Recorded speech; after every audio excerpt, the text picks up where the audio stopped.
नमस्कार, स्वराज एक्सप्रेस में एक बार फिर से आपका स्वागत है। मैं हूं आपके साथ ऋषभ सोनी और लेकर आया हूं हमारा खास कार्यक्रम बिग डिबेट।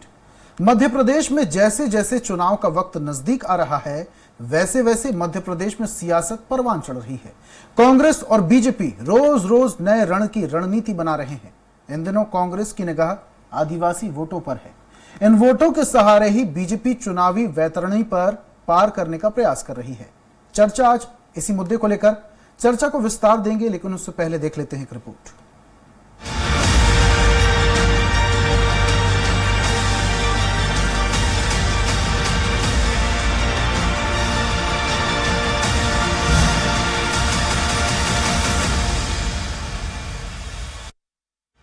मध्य प्रदेश में विधानसभा चुनाव में कांग्रेस ने बीजेपी को शिकस्त देने के लिए रणनीति तैयार कर ली है।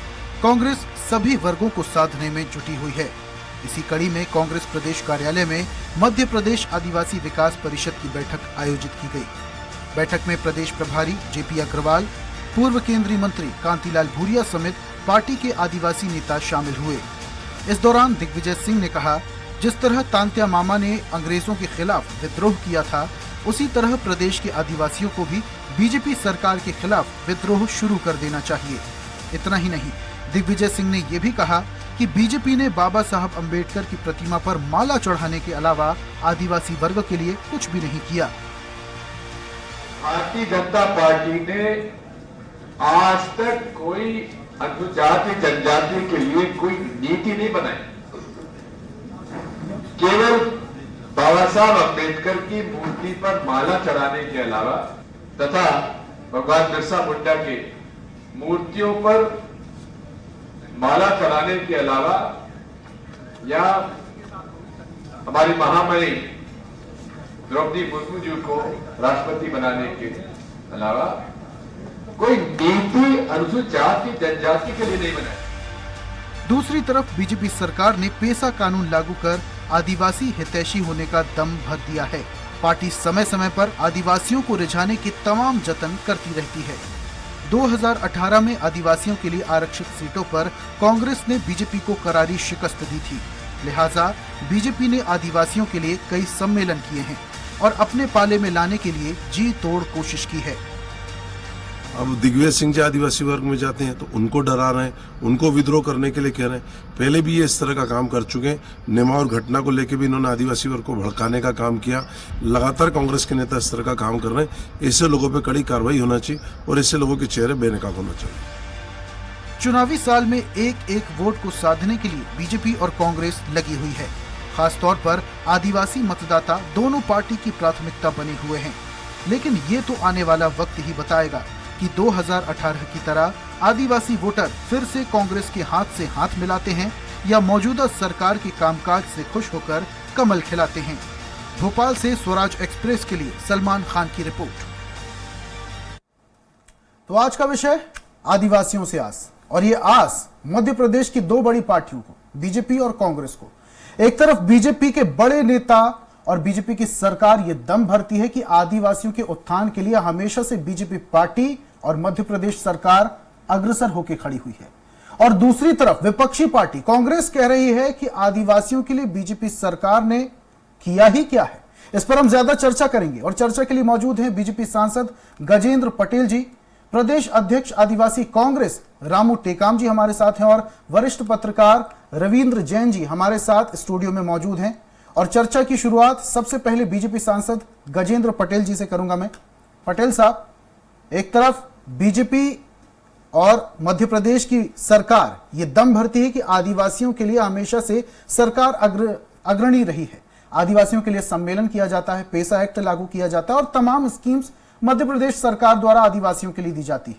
और दूसरी तरफ कांग्रेस के बड़े मंत्री हैं और मध्य प्रदेश के पूर्व मुख्यमंत्री भी हैं। उनका कहना है कि भगवान बिरसा मुंडा की मूर्ति पर माला चढ़ाने के अलावा, डॉक्टर अंबेडकर की मूर्ति पर माला चढ़ाने के अलावा बीजेपी पार्टी ने किया ही क्या है आदिवासियों के लिए। सबसे पहले तो ये सरासर गलत है कि भारतीय जनता पार्टी ने आदिवासी वर्ग के लिए इतना महत्वपूर्ण काम किया है, इसके बारे में अगर जितना बोला जाए उतना कम है। अगर हम बात करें, सबसे पहले हम डॉक्टर भीमराव अंबेडकर जी की, तो डॉक्टर भीमराव अंबेडकर जी को सबसे पहले लोकसभा के चुनाव में हराने का काम कांग्रेस के लोगों ने करा। वो भारत के हमारे प्रेरणा स्रोत हैं, वो भारत के संविधान लिखने वाले हैं। और आप इतिहास उठा के देखिए कि वो भीमराव अंबेडकर जिसने भारत का संविधान लिखा, उनको हराने के लिए कांग्रेस के लोगों ने ही उनको लोकसभा में आने नहीं दिया। दूसरी बात, उनके पंचतीर्थ जितने हैं देश भर में, आप उठा के देख लीजिए, मुंबई का स्थल देख लीजिए, महू का स्थल देख लीजिए, आप कन्याकुमारी का स्थल देख लीजिए, वो पूरे स्थल भारतीय जनता पार्टी के सरकार ने ही डेवलप किए हैं। और ये स्वर्गीय भीमराव अंबेडकर जी के पवित्र स्थलों को आप देखिए, वो पूरा जितना डेवलप हुआ है वो भारतीय जनता पार्टी की सरकार के समय हुआ है। और भारत के संविधान का पूरा सम्मान के आधार पर ही हम लोग काम कर रहे हैं। बात रही आदिवासियों के हितकर की बात, अगर हम बात करें तो देश की आजादी के बाद देश के सर्वोच्च पद, महामहिम का पद, राष्ट्रपति का पद, आदिवासी हमारी बहन द्रौपदी मुर्मू के पद पर भारतीय जनता पार्टी के लोगों ने बिठाया। मैं और हमारा पूरा डेलीगेशन कमलनाथ जी से मिलने गया था। हमारे कई आदिवासी विधायकों से मिलने भी गए थे, कांग्रेस के विधायकों से, कि भाई आप पहली बार राष्ट्रपति के पद के लिए भारतीय जनता पार्टी ने बहन द्रौपदी मुर्मू ठीक है पटेल साहब, किया है। माफ कीजिएगा, बड़े निवेदन के साथ मैं आपको बीच में रोक रहा हूं, लेकिन आपको नहीं लगता कि आदिवासी वर्ग के लिए, आदिवासी समूह के लिए और भी बाकी चीजों पर काम करना प्राथमिकता हो सकता था? रोटी, कपड़ा, मकान, मूलभूत सुविधाएं आज भी आदिवासी क्षेत्रों में नहीं पहुंच पा रही हैं। बहुत सारे ऐसे इलाके हैं जहां पर सड़कें नहीं बनी हुई है, खाट पर लिटाकर आदिवासी अपने परिजनों को हॉस्पिटल पहुंचा रहे हैं, एम्बुलेंस वहां पर नहीं पहुंचती, शिक्षा की कोई व्यवस्था नहीं। आपको नहीं लगता कि इस पर पहले फोकस किया जाना चाहिए था बजाय पंचतीर्थों के? मुझे ऐसा लगता है कि मध्य प्रदेश की सरकार ने, तो देश की सरकार ने हॉस्पिटलाइजेशन के बारे में जितना काम किया है, आप हर ट्राइबल डिस्ट्रिक्ट में देखिए, जितने हमारे स्वास्थ्य केंद्र थे उनको सामुदायिक स्वास्थ्य केंद्र का उन्नयन भारतीय जनता पार्टी ने किया है। पैरामेडिकलों की भर्ती में भी आपके सीएचओ के माध्यम से ज्यादातर पद ग्रामीण क्षेत्र और जनजातीय क्षेत्र में भर्ती की गई। और हर जगह पर सीएचओ के पद के माध्यम से स्वास्थ्य सेवाएं ली जा रही है। हर जगह पर तमाम प्रकार की जांचें, डॉक्टर और हॉस्पिटल की व्यवस्थाएं देखिए आप। जैसे ट्राइबल क्षेत्र का अगर हम बात करें, झाबुआ क्षेत्र की बात करें, हम अलीराजपुर जिले की बात करें, तो ग्रामीण क्षेत्र के हॉस्पिटल में भी तमाम प्रकार की सुविधाएं मुहैया कराई गई है। आज डिलीवरी पॉइंट भी ग्रामीण क्षेत्र में आज आदिवासी वर्ग में शुरू हो गया है। और ये भारतीय जनता पार्टी की सरकार में हुआ है। शिक्षा क्षेत्र की अगर बात करें हम, तो एकलव्य आवासीय मॉडल स्कूल के माध्यम से देखिए आप, इतने सारे बच्चों को हम आवासीय मॉडल स्कूल के माध्यम से लाभ दे रहे हैं। टीचर की व्यवस्था अगर नहीं होती तो हम अतिथि शिक्षक के माध्यम से उनको पढ़ा रहे हैं। अभी 22,000 टीचरों की भर्ती मध्य प्रदेश की भारतीय जनता पार्टी की सरकार ने की है। उनकी पोस्टिंग करी है, ग्रामीण क्षेत्र में उनको पढ़ाने के लिए भेजा गया है। इस प्रकार की भर्ती का ठीक है पटेल साहब, आपके पास वापस से आऊंगा। वरिष्ठ पत्रकार रविंद्र जैन भी हमारे साथ जुड़े हुए हैं, उनका रुख करता हूं मैं।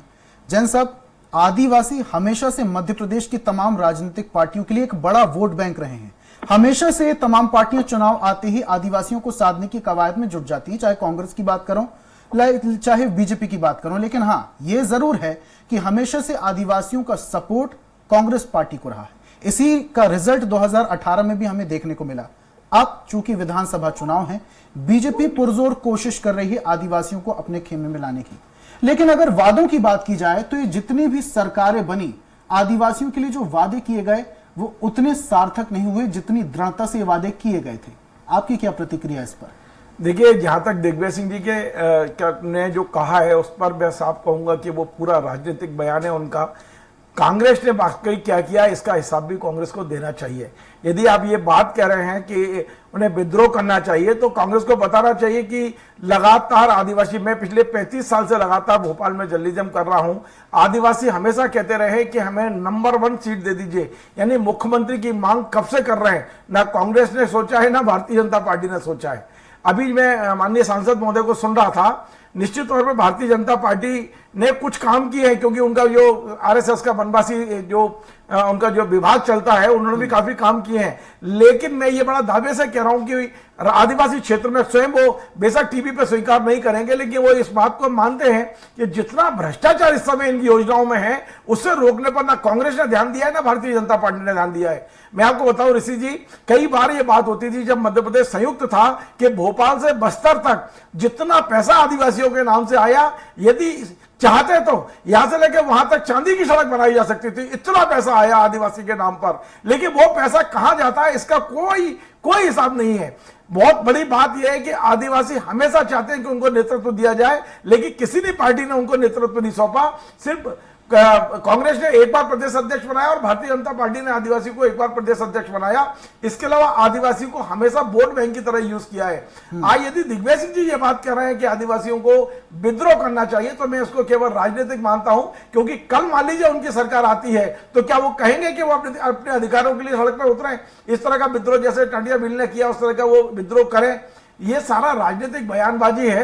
यदि दिग्विजय सिंह जी वाकई आदिवासियों का भला चाहते हैं तो आदिवासियों का जो पेशा कानून को जिस रूप में लागू किया जाना चाहिए, भारतीय जनता पार्टी ने भी उस रूप में किया नहीं है। ये माननीय सांसद महोदय समझ रहे होंगे। और मैं जो कह रहा हूं कि जिस रूप में जिस तरह की बात पेशा कानून को लेकर होती रही है, आज भी वो लागू नहीं है। उसको लागू कराने पर यदि विचार करें, आदिवासियों को अधिकार देने की बात करें कि वन में उनके क्या अधिकार हैं, जंगल में उनके क्या अधिकार हैं, इस पर कोई विचार नहीं होता। हम सिर्फ आदिवासियों को राजनीतिक रूप से और वोट बैंक की तरह यूज कर रहे हैं। तो जैन साहब, क्या समझा जाए आपकी बात से कि विधानसभा चुनाव आने से पहले ही पेशा एक्ट थोड़ा बहुत लागू कर देना, थोड़ी बहुत योजनाएं चला देना, आदिवासी महासम्मेलन कर देना और कहीं ना कहीं वोट बैंक के तौर पर आदिवासी समूह को एक झुंझुना पकड़ा देना ताकि वोट बैंक सिद्ध हो जाए, और उसके बाद क्या होता है वो आपको और हमें पता है? देखिए, निश्चित तौर पे 2018 में, जैसा ऋषि जी आपने खुद बताया कि 2018 में आदिवासी भारतीय जनता पार्टी से छिटक गया था और मध्य प्रदेश में सरकार कांग्रेस की बन गई थी। ये बात दूसरे के बाद में वो सिंधिया जी की वजह से चली गई।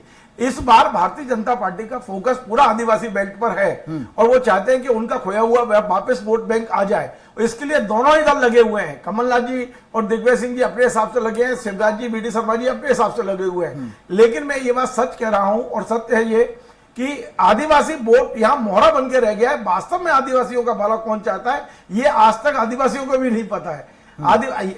ये बात सही है कि काफी नेतृत्व भारतीय जनता पार्टी ने उभारा है आदिवासियों के बीच से। भारतीय जनता पार्टी में वनवासी जो आश्रम बनाए गए, तमाम काम भी किया है उन्होंने। लेकिन जो पैसा है, जो भारत सरकार से पैसा आता है, जो मध्य प्रदेश का फंड है, उस फंड में कितनी गड़बड़ी है, यदि गड़बड़ी को रोक लेंगे तो निश्चित तौर पर उनका वास्तव में भला हो सकता है। आप मुझे बताइए, आप योजनाओं की बात करते हैं, आदिवासियों को स्वावलंबी बनाने के कितने काम हुए हैं? आदिवासी अपने पैरों पर खड़ा हो सके, उसका जीवन बात समझने वाली है। जैन साहब, ये बात भी समझने वाली है कि बहुत सारे आदिवासी नेता हैं जो तमाम पार्टी में काम करते हैं, कार्यकर्ता के तौर पर जुड़े होते हैं, नेता भी बनते हैं, मंत्री भी बनते हैं। ये नेता मंत्री आदिवासी होने के बावजूद आदिवासी समूह के लिए एक बड़ा कदम क्यों नहीं उठाते? विद्रोह की बात जैसे कि पूर्व मुख्यमंत्री दिग्विजय सिंह जी कर रहे हैं, ये तमाम बड़े नेता और मंत्री जिम्मेदार हैं और चाहें तो इतने सक्षम है कि आदिवासियों के उत्थान के लिए काम कर सकते हैं। लेकिन राजनीति में आने के बाद क्या ये भी धूमिल हो जाते हैं? देखिए ऋषि जी, आपका ये सवाल का जवाब तो माननीय सांसद महोदय देंगे, क्योंकि वो खुद आदिवासी उससे निकल कर आए, उस बेल्ट में वो लगातार काम कर रहे हैं। वो बताएं कि उनका नेतृत्व उनके लिए उतना समर्पित होकर काम क्यों नहीं करता है। ठीक है पटेल साहब, पूरी बात आपने जैन साहब की सुनी, क्या कहेंगे? 2023 में विधानसभा चुनाव थे, इसलिए कवायद शुरू कर दी थी 2022 से, तमाम योजनाएं चला के, आदिवासी सम्मेलन करके। मुझे लगता है कि माननीय हमारे पत्रकार साथी ने बहुत सारी बातें विस्तार से कही है। मैं एक जनजातीय समुदाय का, आदिवासी समुदाय का होने के नाते मैं उनको एक विश्वास दिलाता हूं कि मध्य प्रदेश की भारतीय जनता पार्टी की सरकार ने संगठन में भी, भारतीय जनता पार्टी में भी आदिवासी वर्गों को बड़ा महत्व दिया है। प्रदेश का महामंत्री, प्रदेश के मंत्री, प्रदेश में वित्त विकास निगम की हम बात करें, हमारे खनिज विकास निगम की बात करें, आयोग की बात करें, हम ऐसे तमाम प्रकार के ट्रैवल के आयोग में भी हमारे आदिवासी वर्गों को मध्य प्रदेश की सरकार ने बिठाया। जहां पर आपने बोला है कि स्वावलंबी बनाने के लिए तो केंद्र की और राज्य की इतनी सारी योजनाएं डेवलप हुई है, जिसमें स्किल इंडिया के माध्यम से और प्रधानमंत्री कौशल विकास के माध्यम से खुद आत्मनिर्भर बनाने के लिए काफी योजनाएं सरकार संचालित कर रही है। और कम से कम मेरे खरगोन बड़वानी के क्षेत्र में ऐसे सैकड़ों युवा अभी प्रशिक्षण लेकर आए जो खुद ने अपना काम डेवलप भी किया है, क्योंकि सरकार की सभी को नौकरी नहीं दे सकती, मात्र देश भर में 2% लोगों को नौकरी दे सकती। इसलिए खुद का व्यवसाय स्थापित करने के लिए अभी मध्य प्रदेश के जननायक आदरणीय मुख्यमंत्री जी ने एक योजना लागू करी, खाओ कमाओ करके योजना है, जिसमें हमारे छोटे छोटे जो काम करने वाले लोग हैं उनको ऋण होगा और ऋण के माध्यम से वो काम वो ट्रेनिंग महीना मिलेगा। तो कुल मिला के मेरा ऐसा कहना है इस विषय में कि भारतीय जनता पार्टी ने आदिवासी को सम्मान के लिए योजनाएं संचालित करी है और उनको आत्मनिर्भर करने के लिए कई प्रकार की स्वावलंबी योजनाओं के माध्यम से खड़ा भी किया है। बात रही दिग्विजय सिंह के बयान की, तो मुझे लगता है कि अभी गांव विकास की अगर हम बात करें तो जितना हमारा ट्राइबल इलाका है, अब ट्राइबल इलाकों में भी सड़कें काफी जगह बन गई है, कई जगह पर हमने पहाड़ों को काटकर भी बनाया है। अब फॉरेस्ट एक्ट की अगर बात करें तो सामुदायिक वन अधिकार क्षेत्र, जहाँ पर पहले हमारा कानून चलता था, आदिवासी उसका राजा हुआ करता था जंगल का, तो वहाँ सामुदायिक ही हमारे यहाँ खेती करते थे। तो वो अधिकार देने का काम भी हमारी सरकार ने किया है। वन अधिकार के पट्टे कांग्रेस की सरकार इतने लंबे समय तक रही, 77 में हमारी सरकार रही, 90 से लेकर 92 में पटवा जी की सरकार रही, उसके बाद में 98 से अटल जी की सरकार रही, फिर 2003 से लेकर जब उमा जी की सरकार रही, और अभी सतत। तो इसमें जितने भी वनाधिकार के अधिकारों के पट्टे दिए हैं, ये भारतीय जनता पार्टी की सरकार ने दिए। ये अधिकार हमारी सरकार ने दिया है। तो कुल मिला के जमीन का अधिकार, जंगल का अधिकार, रोजगार के लिए आप जो क्या करना चाहते हैं उनके लिए ट्रेनिंग करने के अधिकार, और शासकीय नौकरियों में जिस प्रकार से भर्ती का ठीक है, जैन साहब कुछ कहना चाह रहे हैं? प्रकार के काम जैन साहब कहिए। सरकार कर रही है। पटेल साहब, मैं सिर्फ इतना जानना चाहता हूं, आप बहुत सक्रिय हैं, आप बहुत एक्टिव हैं, मैं व्यक्तिगत तौर पे आपको जानता हूं। मेरा इतना निवेदन है कि इतना सब होने के बाद आदिवासी स्वावलंबी क्यों नहीं हुए, आदिवासियों की आर्थिक स्थिति क्यों नहीं सुधरी, और वास्तव में क्या आप ये मानते हैं कि उनको सारे अधिकार मिल गए जो मिलना चाहिए? देखो, 2-3 अधिकार क्षेत्र की बात अगर हम करें, जिसमें हमने पेशा कानून को लेकर आदरणीय दिलीप सिंह भूरिया जी ने एक्ट लिखा था, जिसके बारे में आपने कहा है, तो पेशा एक्ट में बहुत सारी चीजों को जोड़कर और कुछ चीजों का संशोधन करके हमारी सरकार ने उसको एक्ट को नीचे तक लागू किया है। अब हम नीचे हर पंचायतों में मोबिलाइजेशन के माध्यम से जागरण का अभियान और ग्राम से प्रधान बनाकर नीचे के अधिकार देने का प्रक्रिया शुरू हो गई है। और मुझे लगता है कि जो भी कानून बने हैं पेशा कानून में, जो आपने भी सोचे होंगे, जो आदरणीय दिलीप सिंह भूरिया जी ने भी सोचे थे, जो हमारे अन्य प्रकार के संगठनों ने भी सोचे थे, वो तमाम प्रकार के मापदंड इस पेशा कानून में जोड़े गए हैं। और निश्चित तौर पर सामुदायिक वनाधिकार का भी आदरणीय दिलीप सिंह भूरिया जी ने सोचा था, वो अधिकार देना शुरू कर दिया। आप खंडवा जिले में देख लीजिए, आप खरगोन जिले में देख लीजिए, आप झाबुआ में देख लीजिए, तो कुछ जगह ठीक है पटेल साहब, आदिवासी आदिवासी क्षेत्र में जो भ्रष्टाचार है योजनाओं में, आप जानते हैं किस कदर भ्रष्टाचार है, इस पर रोकने के लिए क्या कदम उठा रही है आपकी सरकार? निश्चित तौर पर हमारी सरकार ने खुले तौर पर जहां पर भी तो आप ये स्वीकार करेंगे ना पटेल साहब के वास्तव में जो पूरा उनको मिलना चाहिए वो नहीं पहुंच पाता उन तक? देखो, अभी तो कुल मिलाकर ऐसा कहा जा सकता है कि जितना भी फंड प्रदेश सरकार ट्राइबल में देती है, तो अनेक प्रकार की बिजली है, सड़क है, रोजगार के साधन है, गांव के विकास की कल्पना है, उसमें जहां जहां पर पैसा खर्च होता है उसमें पैसा खर्च किया जाता है। और जहां तक भ्रष्टाचार की बात है, तो वहां पर भ्रष्ट अधिकारियों के खिलाफ भी जांच की जाती है, उससे आरोपित करने के बाद भी। लेकिन पटेल साहब, सवाल तो ये भी उठता है कि भ्रष्टाचार आखिर हो ही क्यों रहा है? भ्रष्टाचार के खिलाफ ही तो मुहिम लड़ी जा रही है मध्य प्रदेश में, मध्य प्रदेश सरकार द्वारा, शिवराज सरकार द्वारा। उसके बावजूद अगर भ्रष्टाचार हो रहा है तो कहीं ना कहीं यहाँ पर सोचने विचारने की बात है। फिर कैसे आदिवासी संतुष्ट होगा बीजेपी सरकार से? नहीं, भ्रष्टाचार अगर होता तो नीचे तक जितनी योजना पहुंच रही है, आज गांव में सड़कें बन रही हैं, बिजली लग रही है, गांव में विद्युत की व्यवस्थाएं बन रही है, तो अगर करप्शन होता तो ये व्यवस्था नीचे नहीं पहुंचती। पहले आज से 15 से 20 साल पहले करप्शन बहुत था जब कांग्रेस की सरकार थी। आज हमारी सरकार पहुंची तो आज गांव में सड़कें भी बन रही है, बिजली भी लग रही है, गांव में विकास के आधार पर प्रधानमंत्री तो आवास। सांसद साहब, जब इतना विकास आदिवासी वर्ग के लिए हो रहा है और इतना कुछ सोचा जा रहा है बीजेपी सरकार में आदिवासी वर्ग के लिए, तो क्या आदिवासी वर्ग से कोई मुख्यमंत्री भी बन सकता है बीजेपी पार्टी से? मुझे ऐसा लगता है कि ये मध्य प्रदेश का जो चुनाव है, ये चुनाव कांग्रेस और बीजेपी आमने सामने लड़ती है। मध्य प्रदेश में 23% के आसपास ट्राइबल समाज के लोग रहते हैं। पहले भी भारतीय जनता पार्टी के संगठन ने संगठनात्मक तौर पर नंद कुमार साय जी को प्रदेश का अध्यक्ष बनाया था, और ये सब हमारे पार्टी के संगठन का कहाँ है जरा पता है? कहीं ना कहीं ये विचार करके नंद कुमार साय कहाँ है? वो कांग्रेस ज्वाइन कर चुके हैं। वो ठीक है, जिस समय थे भारतीय जनता पार्टी में, तो उनको पूरा सम्मान। पटेल साहब, वापस से आऊंगा आपके पास। कांग्रेस नेता हमारे साथ भूपेंद्र पटेल जी जुड़ चुके हैं, सीधा उनका रुख करता हूं मैं। भूपेंद्र जी, आज हम बात करें जिस तरीके से आदिवासियों को लेकर मध्य प्रदेश में कवायद शुरू हो चुकी है, आपके बड़े नेता और प्रदेश के पूर्व मुख्यमंत्री दिग्विजय सिंह जी कह रहे हैं कि आदिवासी वर्ग के लिए बीजेपी ने आखिर किया ही क्या है सिवाय मालाएं चढ़ाने की। बिल्कुल सही कहा है। पहले तो मेरा नाम सुधार ले, मेरा नाम भूपेंद्र गुप्ता है, आपकी जगह भूपेंद्र जी है। जी पटेल नहीं है। तो ये जो है, ये स्वयं बता दें बीजेपी के नेता कि इन्होंने क्या किया आदिवासी समाज के लिए। इनसे इन्होंने जो है पिछले 3 साल में जो जानवरों को खाने योग्य चावल सप्लाई किया, ये मोदी जी की एक रिपोर्ट ने बताया है। ऐसा पूरा आदिवासी परिवार की हत्या करके, बलात्कार करके उन्हें जमीन में दफना दिया गया। उस कांड की जांच करने से इनकी जो है सरकार ने इनकार कर दिया कि हम सक्षम नहीं है, इसलिए सीबीआई से जांच कराई जाए। लेकिन इस प्रदेश में जो है जीप से घसीट के आदिवासियों को मारा गया है, सरेआम बिल्कुल सड़क पर। इनकी सरकार ने कितना महान महान काम किए हैं। लेकिन गुप्ता साहब, बीजेपी सांसद गजेंद्र पटेल जी हमारे साथ जुड़े हुए हैं और वो तो लंबी फेहरिस्त गिना रहे हैं कि आदिवासियों के लिए बता दें। सड़क मकान से लेके सारी सुविधाएं सिर्फ बीजेपी सरकार में ही दी गई। इनको फिर ये जानकारी इंदिरा कुटीर किसने दी? किसने बना के दी? इनने दी थी बना के क्या? और ये आदिवासी समाज को जो है, जो वन अधिकार कानून इन्होंने दिया क्या? पेशा कानून किसने? इनने बनाया कि हमने बनाया? बिल्कुल बनाइए, इन्होंने क्या अधिकार दिए उनको? वन अधिकार के पट्टे का रिकॉर्ड उठा के देख लीजिए आदरणीय भूपेंद्र जी। उठा लीजिए। आपने 1.5 लाख पट्टे आपने निरस्त किए हैं। आपकी सरकार ने 1.5 लाख पट्टे निरस्त किए हैं और आज तक आपने उन्हें वापस नहीं लिया। उन्हें 2 लाख आपने आदिवासियों की जमीन आपने जो है बंगालियों के लिए दे दी है। आपको मालूम है ये 2.25 लाख पट्टे हमने दिए नहीं आदिवासियों को? ये क्यों नहीं बताते हैं? आपकी सरकार ने नहीं दिए। सरकार में आप और हमारी बात कर रहे हैं। भारतीय जनता पार्टी ने तो आपकी सरकार ने नहीं दिए। ये बहुत अच्छी बात है कि आप स्वीकार कर रहे हो। आपकी सरकार ने आप स्वीकार कर रहे हैं, ये बहुत अच्छी बात है। एक हमने 2.25 लाख पट्टे दिए वन अधिकार के। आपकी सरकार ने तो नहीं दिए। अपात्र घोषित किसने किया? आपकी सरकार ने कि हमारी सरकार ने?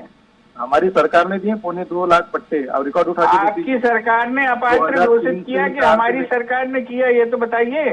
नहीं, सब हमारी सरकार ने किया है। वन अधिकार के पट्टे जितने भी दिए हैं अब रिकॉर्ड उठा के आपकी सरकार अपात्र जिन लोगों को अपात्र घोषित किया किसकी सरकार ने किया? 2 लाख पट्टे मध्य प्रदेश में भारतीय जनता पार्टी की सरकार ने आदिवासियों को दिए।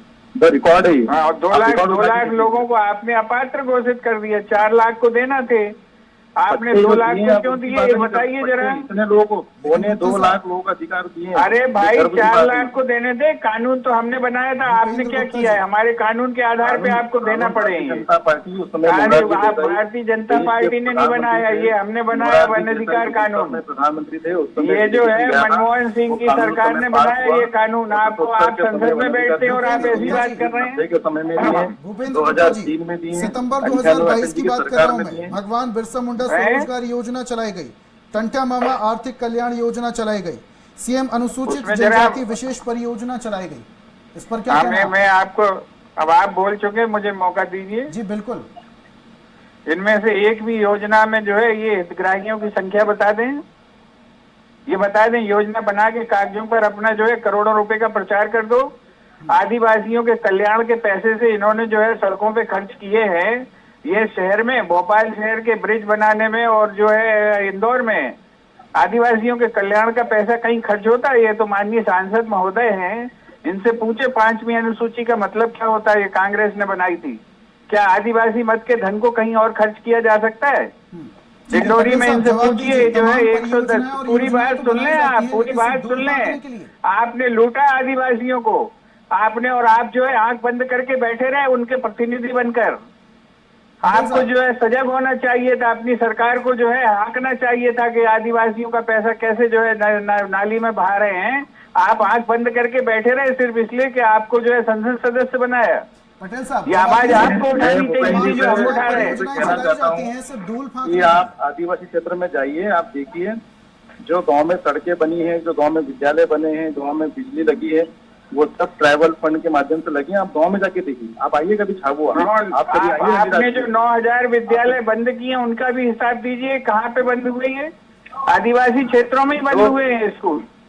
उसका जवाब दीजिए ना आप बताइए। चलिए, हम आपके साथ चलने तैयार हैं। जिन जिन क्षेत्रों में स्कूल बंद किए हैं आपने, उनके नाम बता दीजिए। आदिवासी क्षेत्र हैं। चलिए ठीक है, बहुत बहुत शुक्रिया हमारे साथ जुड़ने के लिए। कांग्रेस से वरिष्ठ नेता भूपेंद्र गुप्ता हमारे साथ जुड़े हुए थे, बीजेपी सांसद गजेंद्र पटेल हमारे साथ जुड़े हुए थे और वरिष्ठ पत्रकार रविंद्र जैन जी हमारे साथ जुड़े हुए थे। और आज हम बात कर रहे थे आदिवासियों से आस की। विधानसभा चुनाव सर पर है। अब ऐसे में बीजेपी हो चाहे कांग्रेस, दोनों ही पार्टियां आदिवासियों को अपना वोट बैंक की तरह इस्तेमाल करने में जुटी हुई। अब देखने वाली बात यह है कि आदिवासी किसकी ओर जाते हैं। एक नई चर्चा के साथ, एक नए विषय के साथ कल फिर हाजिर होंगे। तब तक के लिए मुझे दीजिए इजाजत और आप देखते रहिए स्वराज एक्सप्रेस। नमस्कार।